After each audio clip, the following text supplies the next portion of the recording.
Zillow says Lakewood Ranch home values just dropped over 8% in a year. Redfin claims they're up nearly 10%. Those two numbers should never exist side by side, unless something deeper is unraveling. If this market's sunny image is built on such a contradiction, what is underneath? The cracks aren't obvious, but they're bigger than anyone imagined. Here's what you really need to know before the next move. Zillow's headline is blunt. The average home value in Lakewood Ranch sits at $602,619, down 8.1% from a year ago. Redfin, on the other hand, reports a median sale price of $618,000 to $620,000 for the same period, showing a 9.7% jump in just 12 months. Both figures use October 2025 as their reference point. Both are public, current, and widely circulated, yet they tell stories that run in opposite directions. This is not a rounding error or a data lag. These are the two most used real estate platforms in the country, reporting a $17,000 gap in headline prices and a swing of nearly 18 percentage points in annual direction. The contradiction is not buried in fine print. It is right on the front page of each site. For buyers, sellers, and investors, these numbers land like a splash of cold water. If you are tracking the market by headlines alone, you might think Lakewood Ranch is either a bargain in decline or a booming safe haven. The reality is more complicated. The average and the median are not just different ways of measuring. They are capturing different parts of the market in real time. When the average drops while the median rises, it means the most expensive homes, luxury properties, and new construction are losing traction or selling at discounts, pulling the mean down.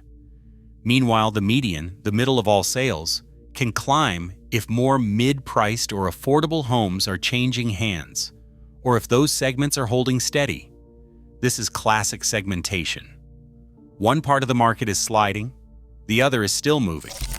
But for anyone relying on these numbers to make a decision, the message is clear. The story is not just about growth or decline. It is about volatility hiding in plain sight. Both numbers are accurate for October 2025, but together they signal a market that is no longer moving in one direction. The data is not broken. The market is splitting. A headline number is only as clear as the method behind it.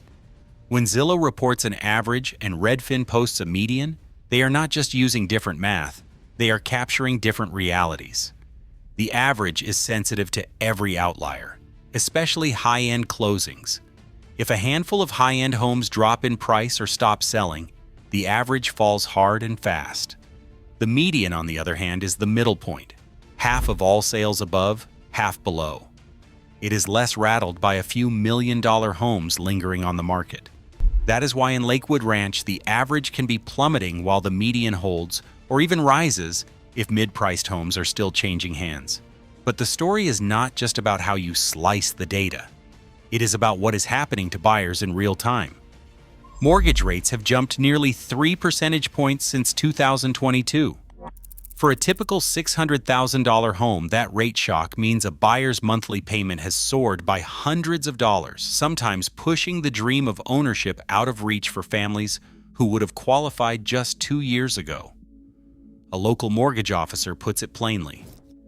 People who could afford a $700,000 home last year might now only qualify for a $500,000 mortgage. The higher rates have wiped out a huge chunk of buying power. That loss of qualifying power does not just freeze out first-time buyers. It forces move-up buyers to settle for less, and it makes cash buyers more dominant in the market. As a result, the mix of homes that actually sell shifts toward the mid-market and the lower end, while luxury and new build listings pile up and pull the average down. Meanwhile, the median can rise simply because more sales are happening at the middle, not the top. This is why two platforms, both using real sales data from October 2025, can tell stories that look upside down from each other. The numbers are not wrong, they are just showing different layers of the same market. For anyone trying to decode the headlines, it is not enough to ask what the price is. You have to ask whose price it is and who can still afford to pay it. A single week in Lakewood Ranch multiple listing service tells a story the headlines never catch. In that snapshot, 975 homes hit the market, but only 651 went pending. That leaves more than 300 properties still looking for offers, swelling the pool of active listings. At the same time, 1,785 homes had their prices cut, some for the second or third time. That is not a blip. It is a wave of sellers lowering expectations in real time, often after weeks of silence or missed showings. The numbers do not stop there. In that same week, 391 listings expired, meaning they sat unsold until the contract ran out. Another 355 were canceled outright, owners pulling their homes off the market, sometimes out of frustration, sometimes to try again later at a lower price. The average days on market sits at 82, but for many sellers, the wait feels endless. A local listing agent with the 941 Lifestyle Group said the situation plainly. We are seeing sellers chasing the market down. If you are not aggressive with your pricing from day one, you are going to be left behind. Buyers are out there, but they are pickier than ever, and they know they have options. This kind of weekly churn is not just background noise, it is a sign of mounting stress among sellers. Homes are not moving on momentum or hype anymore. Instead, every new listing faces a crowded field, and every price cut is a public admission that yesterday's values no longer apply. The multiple listing service, once a place for quick sales and bidding wars, now reads like a ledger of second guesses and shrinking ambitions. For anyone watching the numbers, the message is clear. The market's softness is not hidden in averages or medians. It is right there in the day-to-day struggle to get a deal done. Luxury listings in Lakewood Ranch are starting to feel the weight of a slower market. Price cuts are clustering at the top end, with high-end homes sitting unsold for months. Recent multiple listing service data shows luxury properties listed above $900,000 often linger well past 120 days, some approaching half a year without a contract. Sellers in these segments are trimming six-figure amounts off their original prices, sometimes more than once, just to spark interest. One recent example involved a custom estate in Waterside, initially listed at $1.4 million, which saw two reductions within 3 months, and finally went under contract at $1.19 million after 142 days on the market. Mid-market resales tell a different story. Resales between $500,000 and $700,000 are moving more briskly. An agent specializing in these neighborhoods points out that well-priced homes in Summerfield or Greenbrook often attract multiple showings within the first 2 weeks, and the average days on market for these resales hovers closer to 45 to 60 days. While price reductions still happen, they are usually measured $10,000 or $15,000 off the list, not the dramatic slashes seen in the luxury tier. Buyers in the mid-market are more active, motivated by changing rates and a desire to lock in before costs climb further. The split is visible in the numbers. Luxury inventory accumulates, with some streets dotted by several for sale signs in a row, each with a price-reduced banner. Meanwhile, mid-market homes, especially those in established villages with mature landscaping and lower homeowners association fees, are more likely to sell near their asking price. Agents say negotiation is back. But leverage depends on which segment you are in. For luxury sellers, the risk is waiting too long and chasing the market down. For mid-market owners, a realistic price and a clean listing can still draw a deal in weeks, not months. This uneven performance is why average and median figures can move in opposite directions. Softness at the top drags down the average, while steady mid-market sales keep the median afloat. For buyers and sellers alike, The question is not just what the market is doing, it is where you sit within it. Lakewood Ranch's rental market offers a different kind of warning. The average rent here now stands at $3,200 a month, about 60% higher than the national average. For years, that premium made sense. Landlords counted on a steady stream of newcomers willing to pay for new construction, resort-style amenities, and the promise of a Florida lifestyle. High rents covered high carrying costs, and appreciation took care of the rest. But when home values start to wobble, that math gets shaky fast. For small family landlords, the numbers are especially sensitive. A single-family rental bought at $600,000 with 20% down means a mortgage, taxes, insurance, and HOA fees that can easily approach or exceed $3,000 a month before repairs or vacancies. If rents hold at $3,200 a month, the margin is slim but manageable. If the market softens, vacancies rise, or rents flatten. What looked like a solid investment can quickly turn into a monthly drain. Investors who bought in recent years, banking on endless demand and rising values, now face a new reality.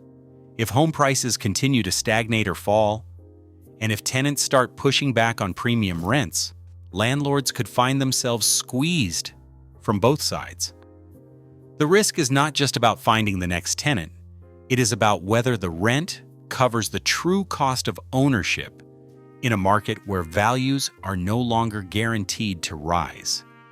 In Lakewood Ranch, the rent premium that once attracted investors now exposes them to yield compression.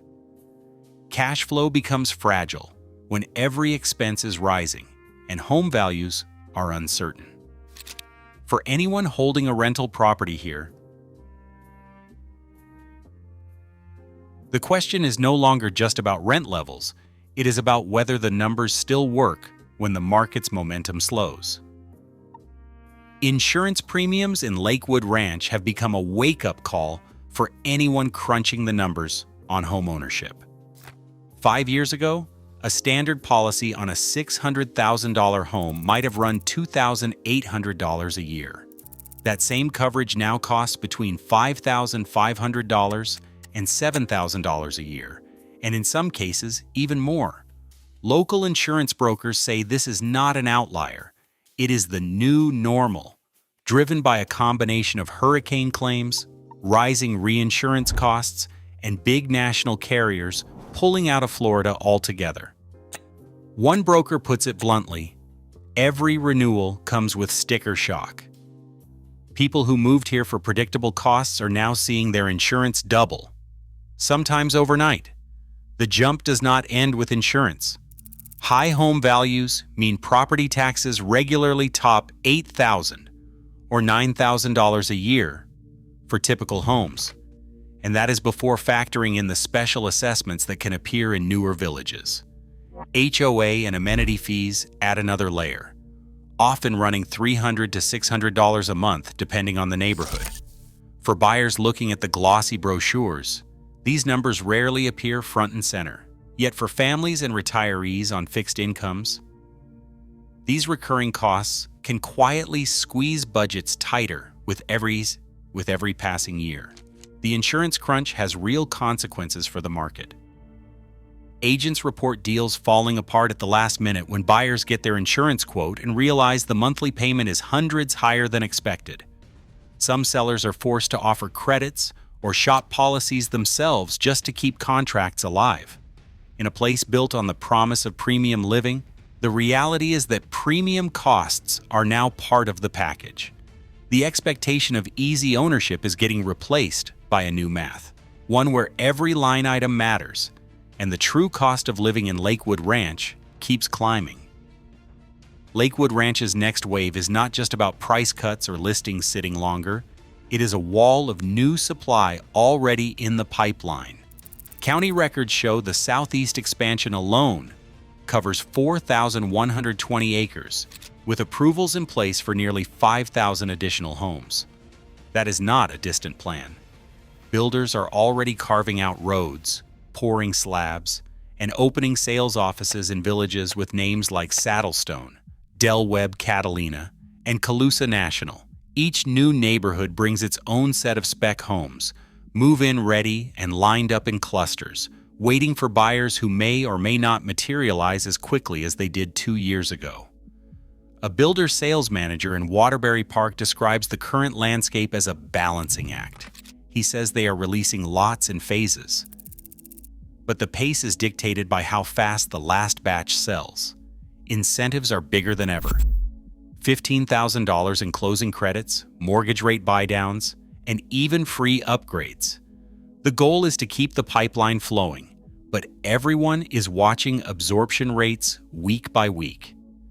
Developer representatives from Schroeder Manatee Ranch, the original planners, point to the scale of the Southeast build-out as a sign of long-term confidence. They highlight $200 million invested in new roads and utilities, phased infrastructure rollouts, and the promise of 9 new villages over the next 5 years. But county planners see the numbers stacking up differently. With more than 10,000 permits issued for new homes in the past 5 years, and another 9,000 or more approved or pending, the question is not whether the land is ready. It is whether enough buyers are waiting on the other side. Spec home clusters are especially dense in new phases like Windward and Waterbury Park, where builders are holding inventory that would have sold out instantly during the pandemic boom. Now those homes compete directly with both older resales and each other. Every new spec listing adds to the backlog, making it harder for sellers, whether they are builders or homeowners, to hold the line on price. As incentives stack up and inventory builds, the competition is not just between buyers and sellers. It is between every new home and every existing one, all fighting for the same shrinking pool of demand.